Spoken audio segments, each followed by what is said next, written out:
Hello everyone, welcome back to online study. आज हम इस वीडियो में बात करने वाले हैं Bihar SSC third CGL mains के लिए सेट नंबर 4।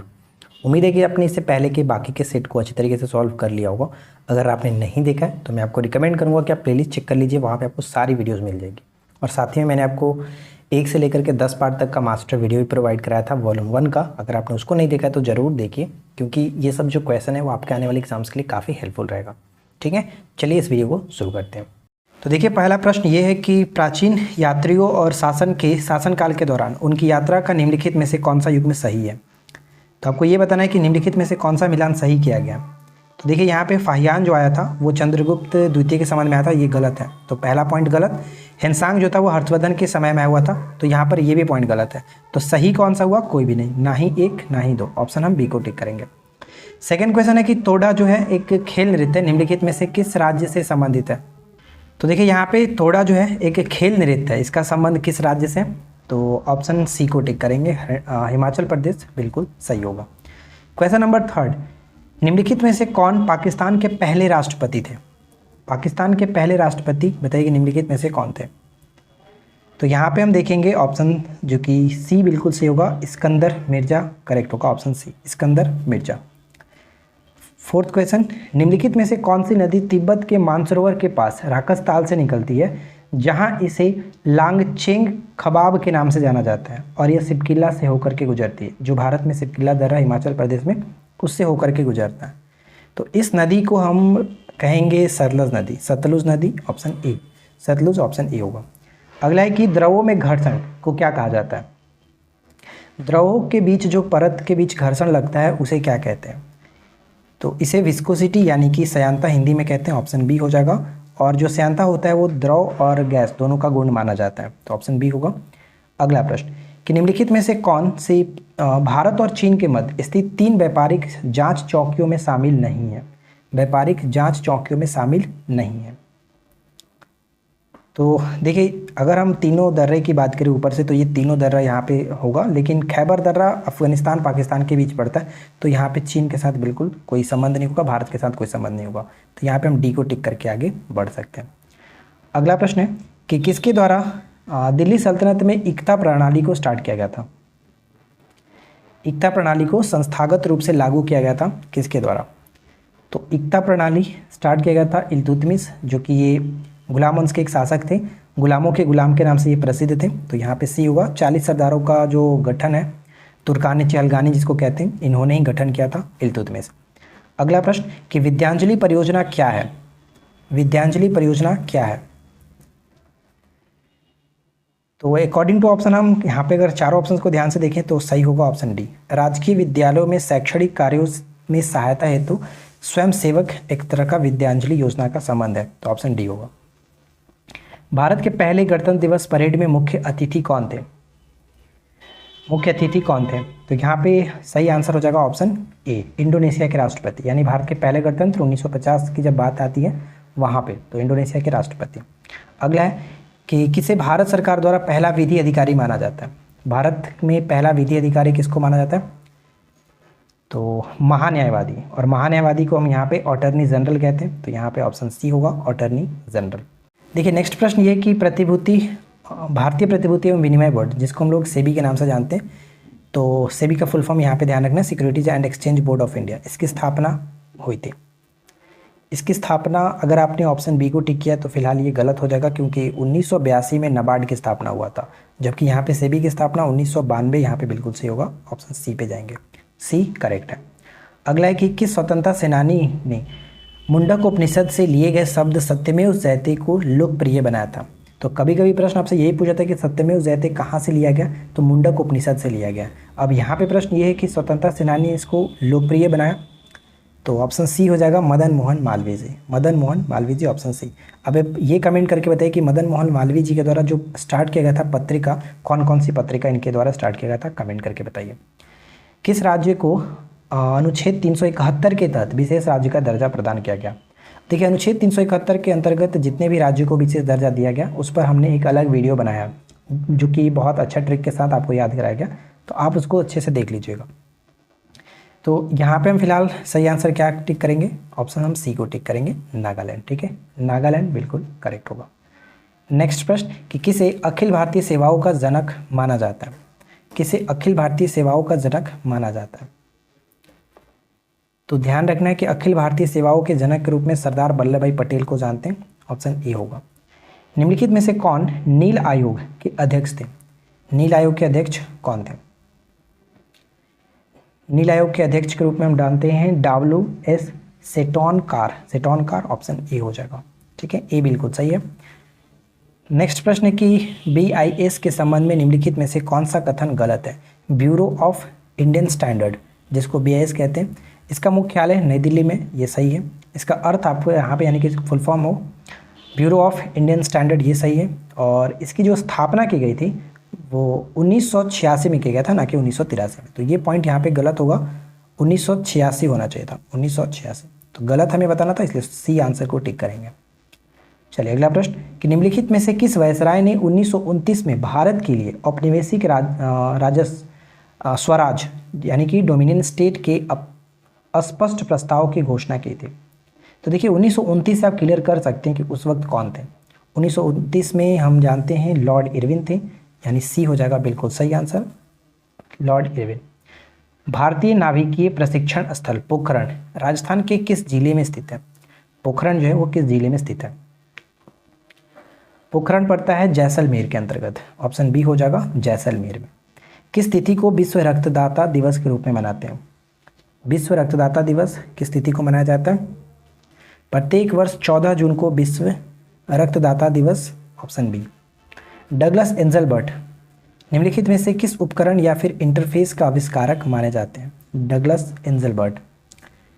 तो डगलस एंजलबर्ट हम जानते हैं कंप्यूटर माउस के खोजकर्ता के रूप में इनको जाना जाता है। ऑप्शन डी हो जाएगा।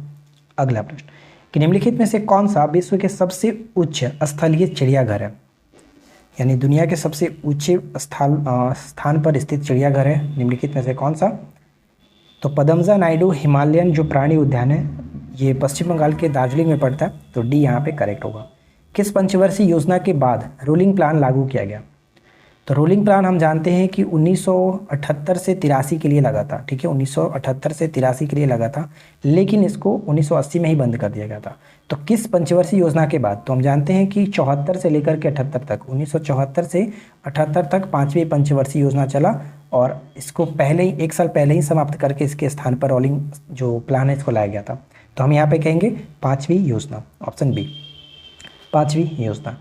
चलिए अगला है कि द सेल आउट नामक पुस्तक जो है किसके लेखक कौन है? द सेल आउट नामक पुस्तक के लेखक कौन है?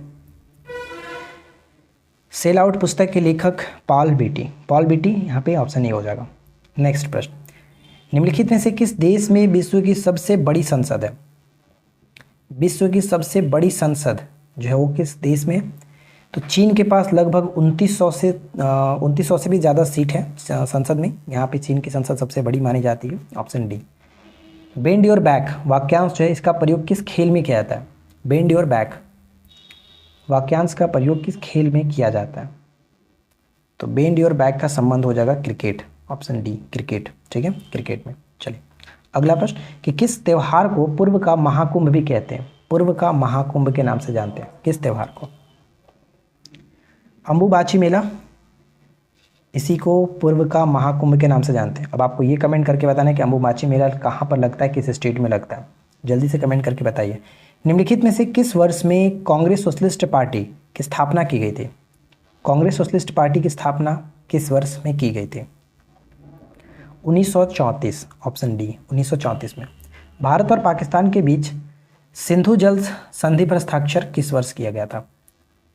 20% हिस्सा देने की बात की जाती है, इसका 20% जो कि पाकिस्तान को दिया जाता है सिंधु जल का।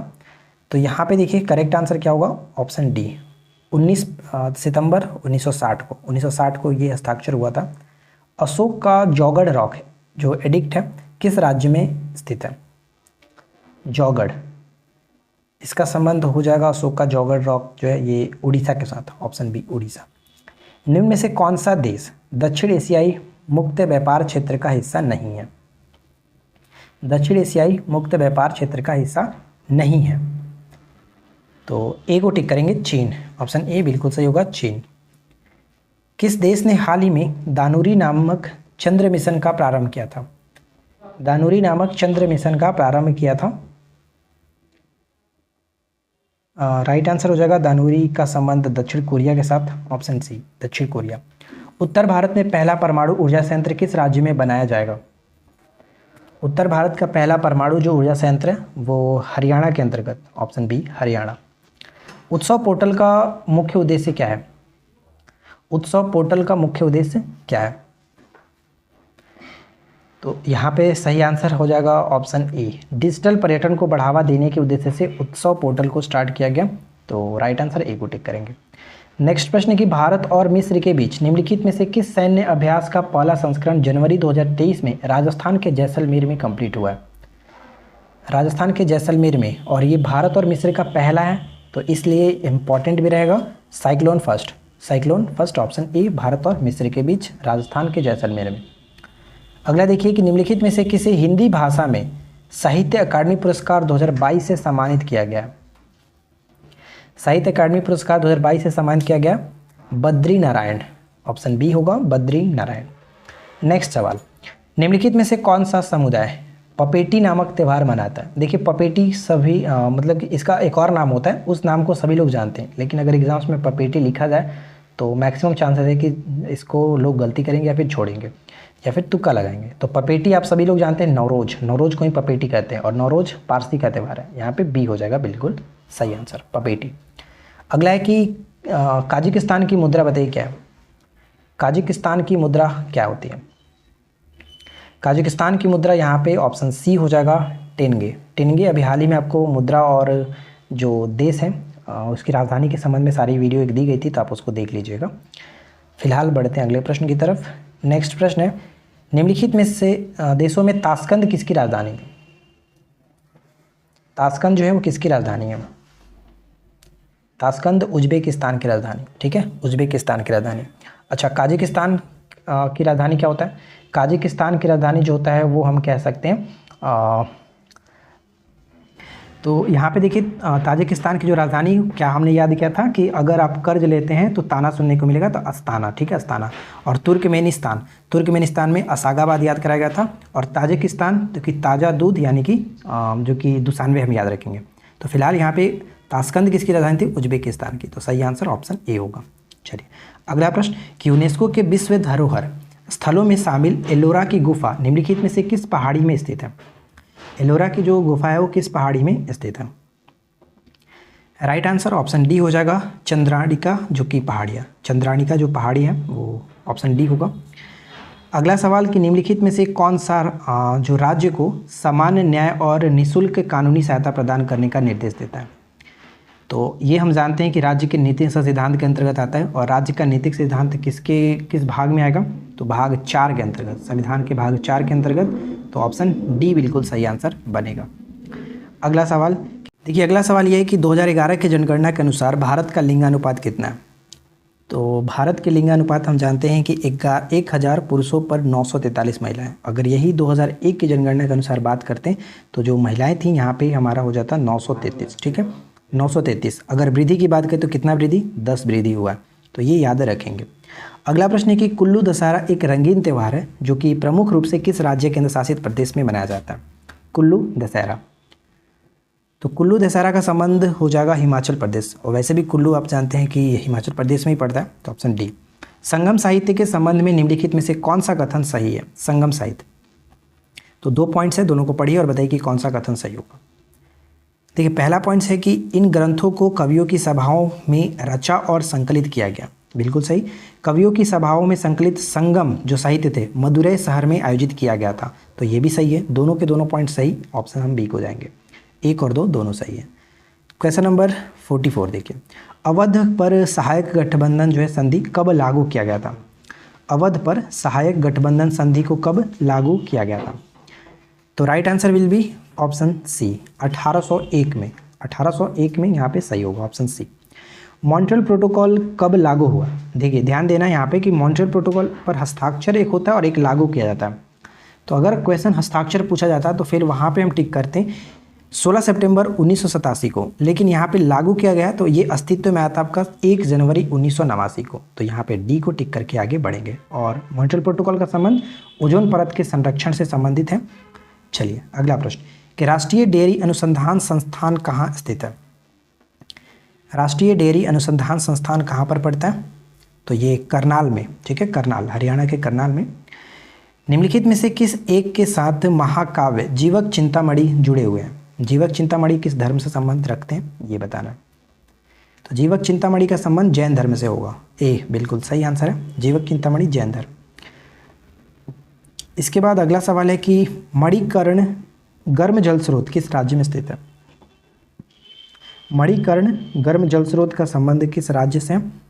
Himachal Pradesh, option B Himachal Pradesh. अवमूल्यन के कारण सामान्यतः आंशिक मूल्य क्या होता है? यहाँ पे बिल्कुल सही होगा, ऑप्शन बी। देखिए अगला प्रश्न ये कह रहा है, जो कि आज के इस वीडियो का आखिरी प्रश्न है, कि राष्ट्रपति सर्वोच्च न्यायालय से संविधान के किस अनुच्छेद के अंतर्गत परामर्श ले सकते हैं?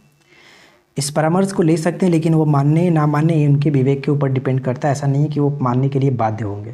तो यहाँ पे सही आंसर हो जाएगा, राष्ट्रपति जो परामर्श लेते हैं वो आर्टिकल 143 के तहत, ऑप्शन डी बिल्कुल सही आंसर बन जाता है। देखिए फ्रेंड्स, आज की इस वीडियो में इतना ही। उम्मीद है कि 50 क्वेश्चन आपको पसंद आएगा, और अगर आपने इससे पहले के बाकी के वीडियोस को नहीं देखा है तो जरूर देख लीजिएगा। और बाकी आपको टॉपिक वाइज जो वीडियोस दी जा रही है आप उनको अच्छे से फॉलो करिए, रिवीजन करते रहिए। मिलते हैं नेक्स्ट क्लास में। Thanks for watching, keep learning, have a good day.